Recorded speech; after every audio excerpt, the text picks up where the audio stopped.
last case on the docket this morning is London and Peterson. Court is ready to proceed. May it please the court. Excuse me.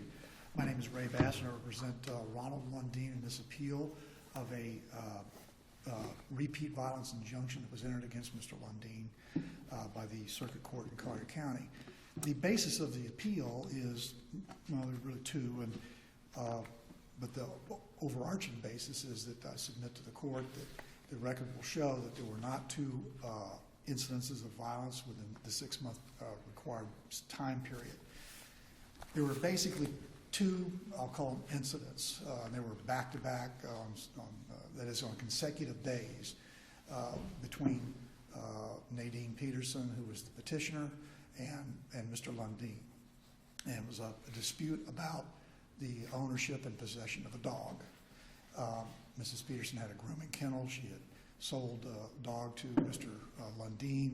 They had had some sort of an arrangement between them about her showing the dog, although he continued to own the dog, and that was all disputed and so forth. But Mr. Lundeen, pardon me, Mr. Lundeen went down to her place of business on Marco Island and demanded to retrieve his dog from her. Does she have a pet shop or something there? I don't quite know what it They is. was a dog grooming facility, and so he went down there and demanded possession of his dog, as he claimed his dog, and an argument or an incident occurred. Now, the question is, the question for the court here about whether or not an assault took place on that day, that first day. I submit to the court the record will show, and the testimony that was given showed that the assault did not occur, although, because the basic fact that occurred that the trial court found was an assault, was that Mr. Lundeen approached Mrs. Peterson very closely within, I think her testimony was within about 12 inches of her, and was shaking his finger in her face, either screaming or yelling at her about wanting to get his dog back. And she said she felt afraid and she thought he was going to hit her. And it was on that factual basis, and one of the witnesses said something about while he was doing that, saying his lawyer was going to kill her, and that her business was dead or she was dead, that kind of rhetoric. My question: serious enough they called 911 and there's a police report as to this. I'm sorry, Judge. From her perspective, it was serious enough that they called 911 and a police officer came and all of that? That is correct. The officer came while he was still there? No, well, no, Your Honor. I think what happened was that he and his sister, who had gone with him, they left and came back, and I think when they came back, the officer was there, and they were interviewed by the officer and so forth, and that was the end of the incident that day. Does the record reflect how old or how big this woman is? I think it does reflect that she's smaller than he. It does reflect that. I think Judge Hart may have made some mention about looking at Mr. Lundeen versus Mrs. Peterson. I think he did make some observation about that he was larger than she. My point, however, on appeal is whether or not shaking your finger in someone's face while making these statements about my lawyer's going to kill you, your business is dead, while doing that, is that an overt act? She said she was afraid, and she said she thought he was going to hit her, but I submit to the purposes of assault, what more overtness? I mean, the assault is not a battery because you don't touch someone, so it normally involves some form of communication that's threatening. Why isn't this enough to cross that line? Well, I don't think that it is, and I think it's not because, as I said, I did make this point in my brief, and that is, we have the case out of the 3rd District talking about an overt act when you ball. That case was someone balled their fist up and said they were going to hit somebody and they were in very close proximity. They said that's an overt act. My question is pointing a finger or shaking your finger at someone when you're making your point, is that the threat of imminent bodily harm as opposed to making your point? And I think that we all know from that's a factual determination as to what a reasonable person would perceive, correct? I think that, well, obviously there must be a factual determination, and Judge Hart did make that determination that he thought that that was an overt act. I'm suggesting to this court and arguing to the court that as a matter of law, it's not. You're suggesting as a matter of law, if one person is basically in the face of another person within a foot, and they're shouting, at least according to one witness, "I will kill you." I understand what you're saying. Your client testified as far as the attorneys will kill you. But if you're there, heat of the moment, voices are raised, finger is going, and you want us to say as a matter of law, that cannot be an overt act. I want to go back to the facts if I can for just a moment. I will answer your question, Judge Silverman. And I point this out in my reply brief, that that's not what the witness said initially. The witness said initially was that he said that Mr. Lundeen said, "My lawyer's going to kill you, your business is dead." And then when she got up to give a demonstration to Judge Hart as to what was going on, then I think she repeated, said he was shaking his finger and "you're dead," that was the rhetoric. So factually, what she had testified to was that Mr. Lundeen said, "My lawyer will kill you, your business is dead." And when she was doing the demonstration, she repeated some of the words, but not in the same way she had previously done moments before. So factually, I don't think it's an overt act because it is subjective for Mrs. Peterson to say, "Well, I thought he was going to hit me." You may recall that on cross-examination, I asked her, in the record it'll show, I asked her, "Well, was he close enough that he could have hit you?" And she said, "Yes, he was," and admitted he didn't hit her, and didn't strike at her, was pointing his finger, making a point. And I'm suggesting to the court, and I'm arguing to the court as a matter of law, that conduct in and of itself is not an overt act, which objectively could be found that the person it's directed to should be objectively in fear of imminent bodily harm. The other question has to do with, again, we're talking about 2 incidents of violence within, pardon me, within 6 months. And I am cognizant of the time. And They're actually within a couple of days, aren't they? They were back to back. Yeah. They were consecutive days. And I am recognizing I do want to save just a few minutes on my time, although I didn't say it at the outset, and I apologize for that. How much time would you like to save? About 5 minutes. Okay. Thank you. We're talking about the second incident where it was alleged that a battery occurred. Mrs. Peterson had actually written in her petition that Mr. Lundeen found her out in front of her house and went to retrieve the dog, and she said in her petition that he had pushed her down. And that was the support for the issuance of the temporary injunction. And of course, we had a hearing about that. But at the hearing, He was basically coming to do an over-exuberant UCC self-help. I would never advise a client to use that kind of self-help, that's for sure, because it's...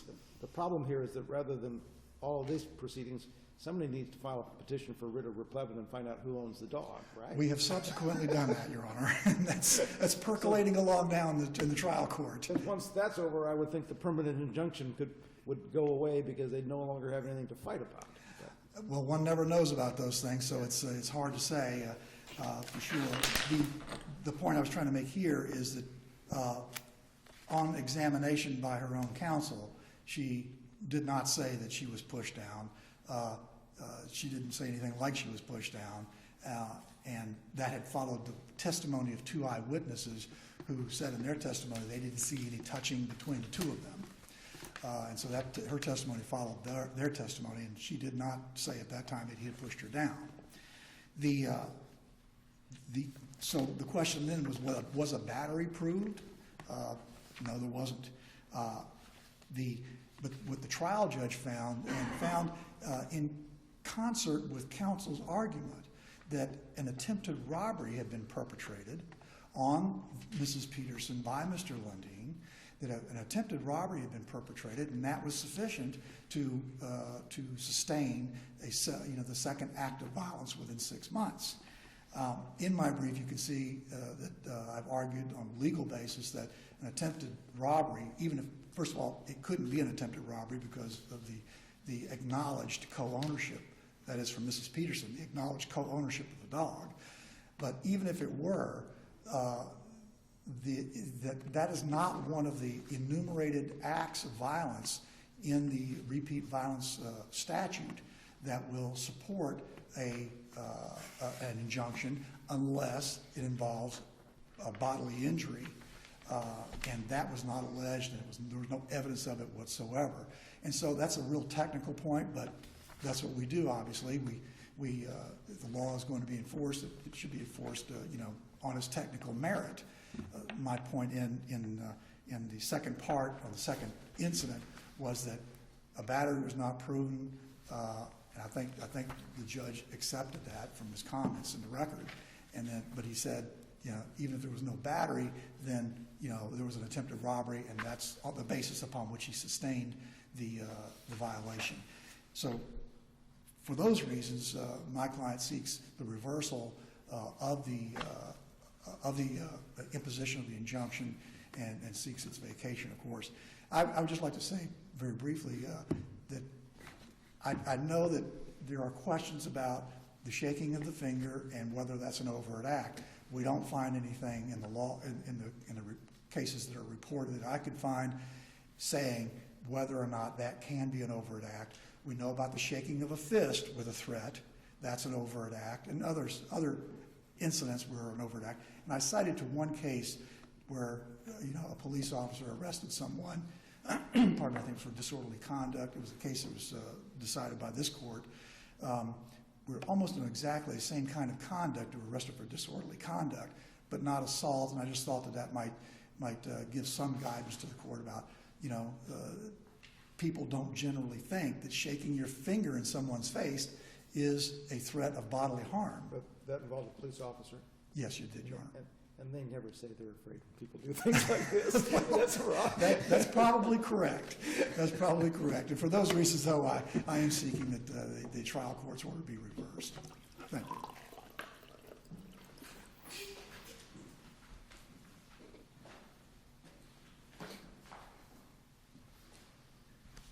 May it please the court? Good morning. My name is Rex Darrow, and I represent the appellee in this matter, which is hard for me to say because usually I'm dealing with appellants, Nadine Peterson. I do believe counsel for the appellant has correctly pointed out what the issues we're dealing with in this case are. However, I would like to go a little bit more into the legal standard of what the court needs to look at, and also take a look at some additional facts that were not discussed by him. What the court needs to decide is whether there were two acts of violence within 6 months, which I don't think is in contention. It's just whether they were violence, which would satisfy the statute that provides for an injunction against repeat violence. Now, what's important to remember for this court is, and the case I'm citing to is Lonergan, is that you have to that the standard is competent and substantial evidence, which sounds like a tough burden to overcome. However, when you look at the actual case, in Lonergan, they say that competent just means it's admissible, and substantial means a mere iota or scintilla.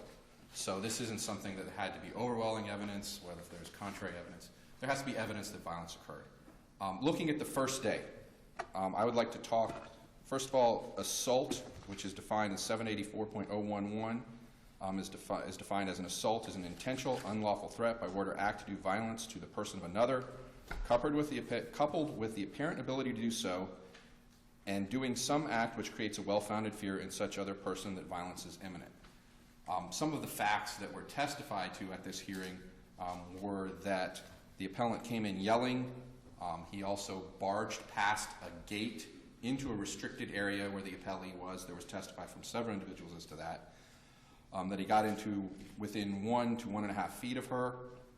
He was using his hands. There were various witnesses who indicated how, and while I asked them about 5 times in the hearing, they never actually said specifically what he was doing. I believe the appellee said he was shaking his finger and his whole arm at her, and that she was telling her, there was testimony from Teresa Karp, who was an employee there, that he would kill her, that he would destroy her, and there was testimony from Appellee that he told her she was dead.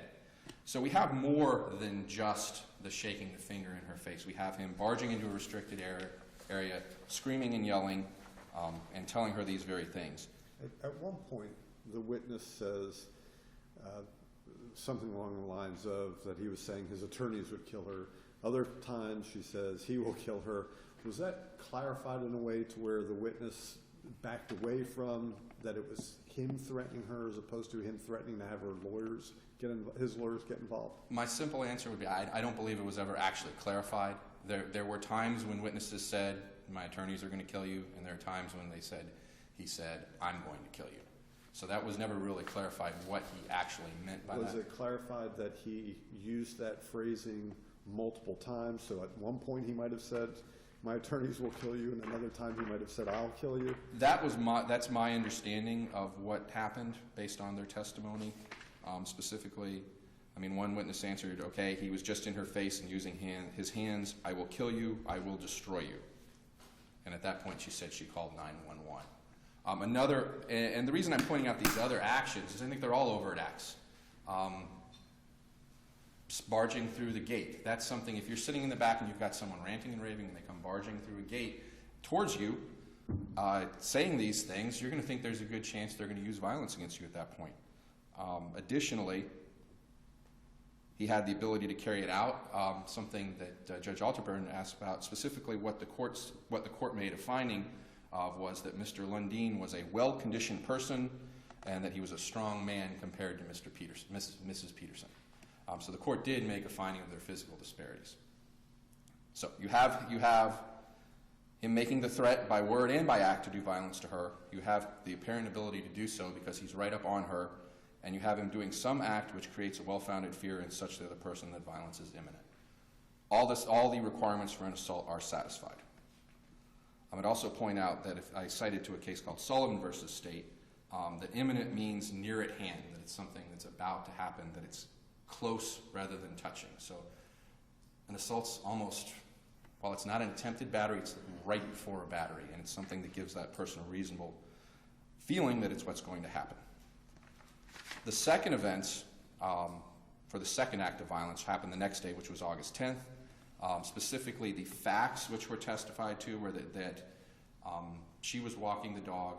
He pulled up on the street in front of her house. And also, I think it is important to keep in mind that this is the very next day after this dispute in which the police are called. He goes to her house, that he stops his car and comes running at her, charges her. The witnesses testified that there was a struggle between the dog. Admittedly, the testimony was confusing as to how that struggle went forth. Admittedly, how she fell down. There was no testimony that he actually struck her. There's no evidence that he touched her. There's no evidence that he actually touched her. And, That is something that I admit. And as far as this is impolite conduct, but does it fit within the definition of violence in the statute? Well, there's two types of violence that it does fit. One would be an assault. An assault does not. There don't have to be words. The statute says an act or words that lead to the fear. In this, he's charging at her, running at her, and the witnesses all said that. And if you read the testimony, you'll see that they knew something was going on from that very point. By the time they get over to her, she has a hold of the dog, he has a hold of the dog. They're playing tug of dog, essentially, for lack of a better word. He pulls the dog so hard the collar breaks. Two witnesses who didn't know anybody who were involved witnessed the whole thing and actually had to go over and separate them. Again, I'm not saying that they said that he was actually... Some of the witnesses say that they had to pull him, or he or she had to pull him off her, but again, it's clear he was not physically in contact with her. That's correct. I would agree that there was no testimony that he ever actually touched her. However, in addition, and let me step back just for a second. What the court did find was the court said, the court went through some of these facts and said, even if there wasn't a battery, there was an attempted robbery. And mistakenly, I did argue for attempted robbery, and I would agree with counsel that attempted robbery is not a good basis here, so I don't think it really even matters, because it would require an injury, which there was no testimony to. However, I've also cited some case law that says and I'm sure the court's aware of this, if the court comes to the right decision, if the trial court comes to a right decision, even if it's for the wrong reason, that the decision should still be upheld. In this case, if you read the transcript, I do not believe that the trial court was making a finding that there was no battery. It's just saying even if there wasn't a battery, we have a robbery also. If you look at, and my basis for arguing there's a battery is there's case law out there specifically. Well, let me give you the Florida statute on battery 784.03. That says that battery is actually and intentionally, well, a person commits a battery when they actually and intentionally touches or strikes another person against the will of the other.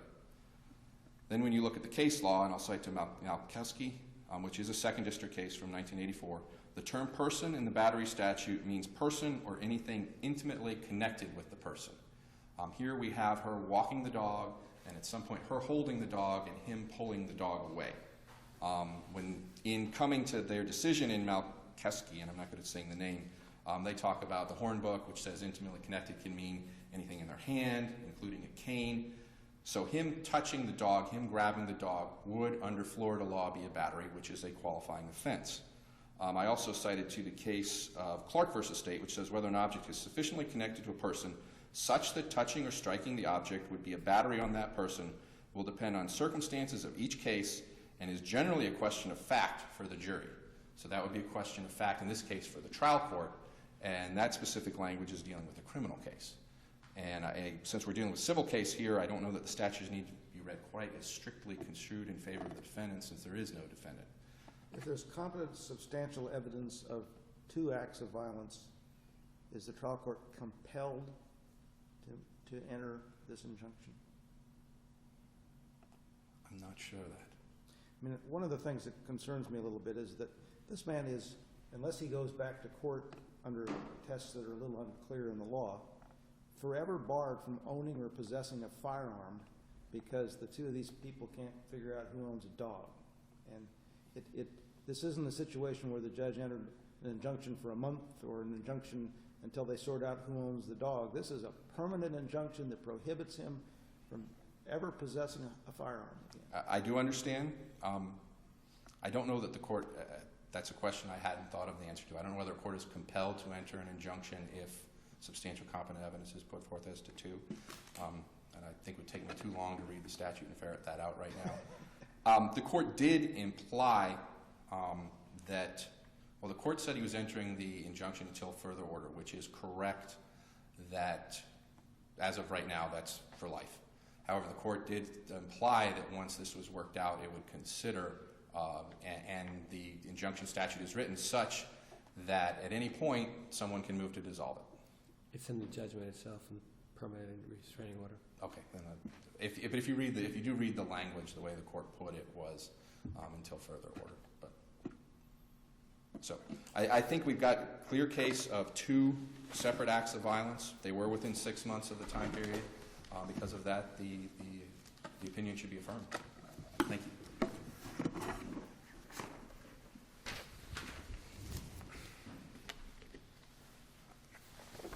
I'd like to just briefly address a couple of points that counsel has made.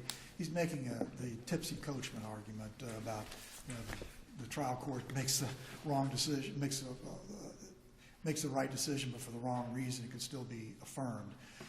That's not what happened here. What happened here was Judge Hart made a specific finding on the second day, and that is that an attempted robbery occurred. I think that if a judge makes a finding on the record that this occurred, that he's rejected the other argument, and that was a battery argument. So I'm submitting to the court that that's what the record shows, that's what the trial judge ruled, and that's how it comes to this court. And it was not an attempted battery that would be of other violence under the statute that would sustain the permanent injunction.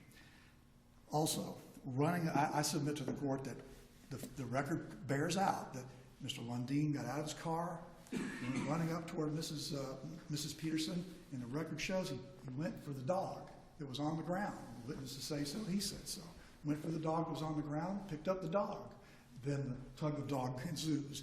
Now the question then is does that conduct right there, does that constitute an overt act of putting Mrs. Peterson in fear, objectively in fear of imminent bodily harm when he's going for the dog? I submit to you it does not. And the second point is counsel is arguing that the Majeski case applies here, that rule of law applies. I submit it does not. In that case, you had a robbery victim clutching the money bag so close to clutching it to their chest, and the perpetrator stabbing with a knife, penetrating the money bag and its contents, but not actually touching. The knife does not pierce it so as to touch the skin or cut the victim. And this court held then, I'm sure correctly so, that money bag was intimately connected with the victim because they were clutching it to their chest. Counsel's arguing that, that if she had a hold of a leash or something like that, that's the same circumstance. I think factually it's not. It's not what I submit you. It's not intimate connection, and that Majeski rule does not apply. And finally, I'd just like to say, this finger pointing stuff, I mean, we hear it all the time in the trial court level. It's an opportunity for this court to say something to the rest of the state in a written opinion, that if you're so inclined, to say something about whether or not that constitutes battery, because we deal with it all the time. And you might find that it's something that should be written about. Thank you very much. Thank you. Thank you both. Wish you both a safe journey back. Thank you.